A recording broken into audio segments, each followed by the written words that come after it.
Hello. It's Mlu here, guys. I actually delete this. I don't think we need it anymore. So today I wanted to take you guys through a bit of my process. So you guys, we learn by sharing, or we rise by lifting others. There's some African proverb to that effect.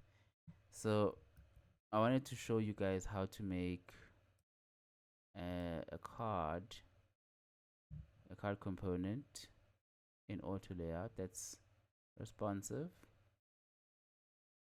and yeah, we'll do it in Autolayout. And in doing it, I'll share with you.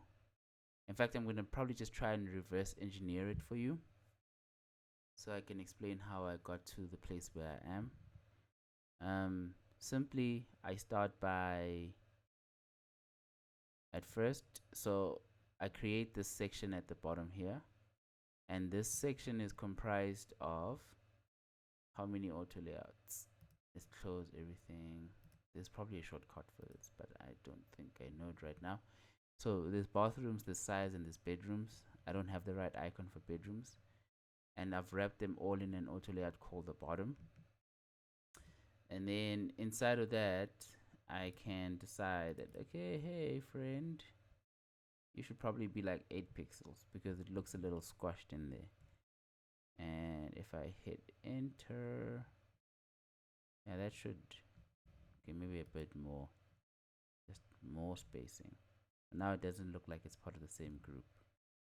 Okay, but I think I'll leave it at 8. But what I want these to look like distinct individual groups. So the spacing between the groups. So I think what we've done, the spacing inside of these individual frames or auto layout frames is exactly the same as the spacing around them. So currently the spacing is auto, but let's make it 24, right? Yeah, let's make it 24. I think let's make this 360 then. Cool. So the spacing around is greater than the spacing within. And then what I also have is I have another auto layout called location, because I have to group this icon with the text, right? So that spacing should be 8. Then I have another auto layout called the property name, and then I've wrapped that all in another auto layout so I can control the vertical spacing between top of the card and top of the name and the location and the bottom of that name and location. Then I have the price, right? The price is comprised of an actual price. I wish this house was 750. In fact, maybe let's make it a bit more accurate. Maybe something like 2. Yeah, that makes sense. And then I have an icon that you would use to heart or favorite this particular property. Then in here I have another auto layout called top, and in there I've got a tag, and inside that there's some text, and then I've got an image from Unsplash that I've brought in, right? And then all of that is wrapped in an auto layout called card. So that's how I made this. It's pretty simple, but maybe let's maybe try and see if we can get this.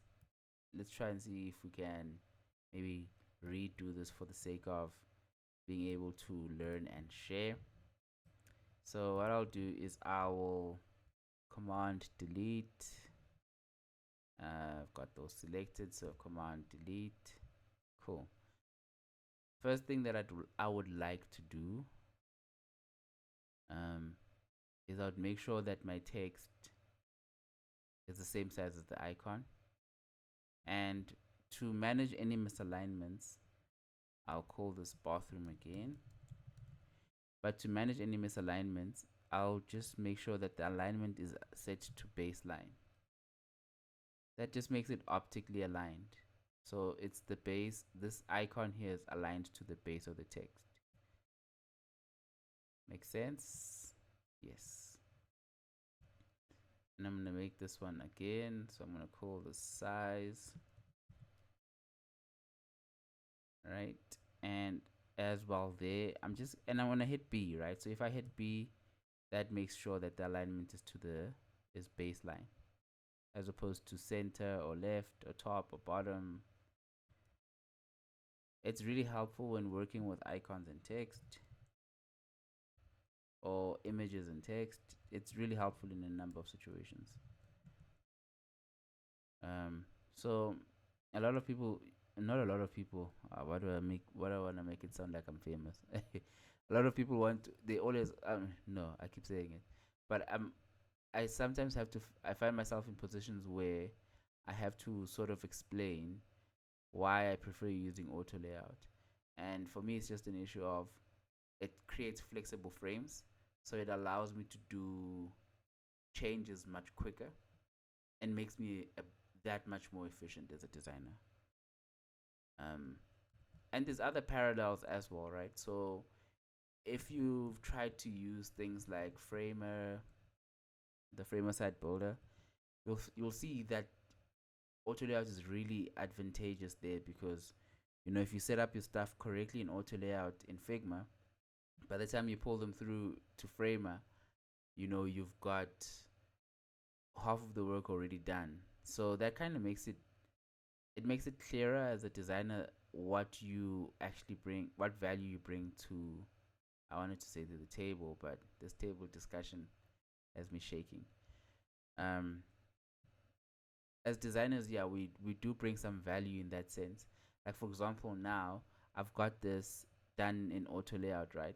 If we inspect it as a developer would, they would be able to see things like um, this is the auto layout section, so they'll be able to see that its CSS properties are display flex, the flex direction is row, the alignment is flex start, that is to say that it's aligned to the left, the padding is 12 and 8, and the gap is 24. All of those values come from the work that you've done here. If you didn't have this set up in this way, the developer would have to guess. And they would have to guess, or you would have to do extra work by doing these red lines that you see on the screen that you wouldn't have to otherwise, right? So yeah, it's just one of those things that makes people's lives easier. I think it's a very considerable thing or considerate thing to do as a designer. So yeah, we've got pretty much the same setup, but I'm gonna replace this one with the one that we've just done. I'm gonna copy this, Command X, so cut really, and then I'm gonna click here and I'm gonna do Command Shift R. Right, and you'll see that it's now filling the container, but I haven't told it how to behave. So I want to align it into the center, and then I want to press X so that it's vertically aligned, right? And I think that looks neater.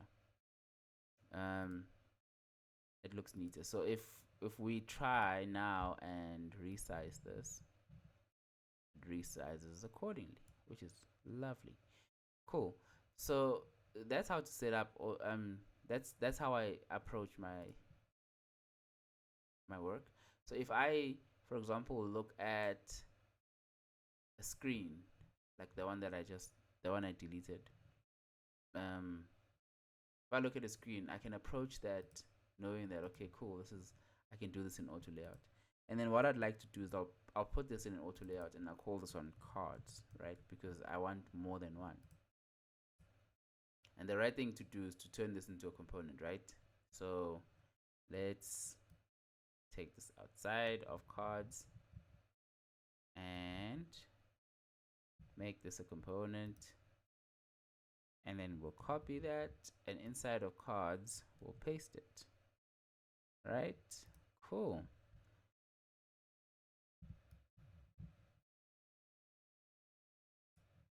Awesome sauce. So inside of cards we have a list of components.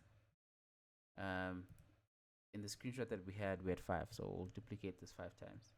I'm just gonna hold down Command D and I'm gonna scroll.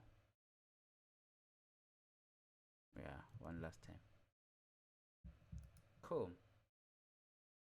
Now, what is the width of this thing? So that's 940. I don't think there's any screen that's that big. So I'm gonna make this fixed to 1280. Oh no, my favorite size is 1440 for some reason. And you can clip the content, and as soon as you clip the content, you see what happens, right? But what we can also do is we've selected cards, as you can see in the layers panel. We can hit enter and ensure that they all fill the container. And that's the beauty of auto layout. It makes sure that the things are responsive within themselves, or the elements are responsive. But now we see we have an issue here. So yeah, that's a bit of a problem. Hey, yeah. Okay, so I'll come in here and maybe set a fixed value and see, but that doesn't help me. So I think the issue there is the size of the text. And these are set to tick. These are set to, we can say these should fill the containers that they're in. The icon sizes are probably going to remain the same, and that makes them fixed. And let's see if that fixes the problem. So you see there is some responsiveness. This is the sense that the text wraps, but I'd like to bring that text down a bit because it's not the main thing that the user is going to be there to view. So we'd need to show by means of, and I actually am using the smallest text size, that's about 12. So we need to show by means of a count that in actual fact there's an issue here. So we actually just need to show by a count, not that we need to put a hat on a hat, right? And we also don't want to make sure that, yeah, let's make sure we do the right thing here. So we're saying 4 bedrooms, 2 bathrooms, and let's move that around. That's set to full, but let's make sure that that text is hugging itself, so that, yeah, that one is fine. Cool. The text is also, ugh.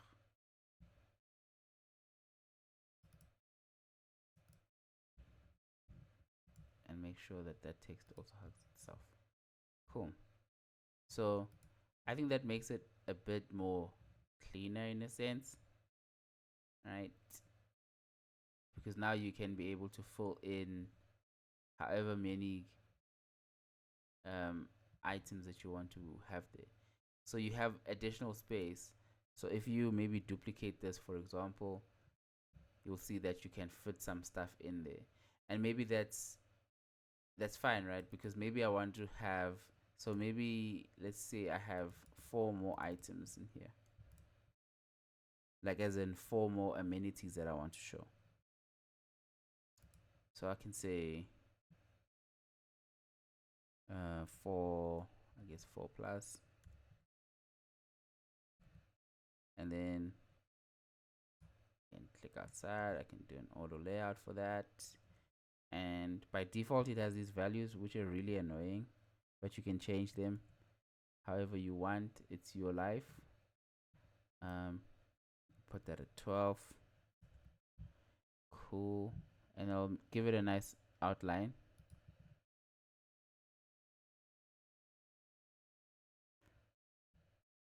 I'll make it 200. Let's see. Yeah, and I'm happy with that. So I can move this around, right? Let's see. Let's give it a short time.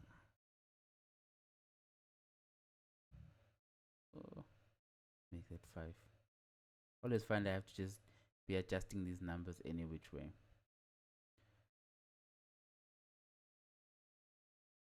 So that's how that works. But ideally, I wouldn't space this in between. Excuse me. I wouldn't space those in between. I would space them to the left and give them smaller padding. Maybe let's say 12. Nah, let's make it 8. Nah. Okay.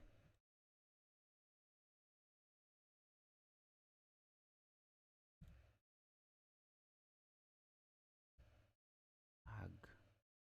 Good. Right. Wonderful. Okay. So I've decided that I don't want them to fill, but that's going to affect the responsiveness. But that's fine for now. I think that's fine for now. So I'll just make this 12 then, or 16, just to give it a bit more breathing room. Yeah.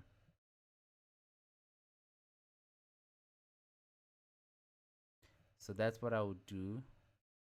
And again, this is just like an attempt to fix the issues that arise as you're making your components. Another thing that I kind of don't like is the size of this icon in relation to its text.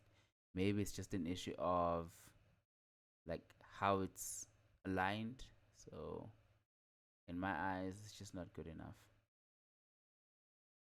And I'll just press B there and see if that works. No, I have to select here first. Maybe that looks a bit better. I'm gonna just drop the size of that icon to maybe like an 8.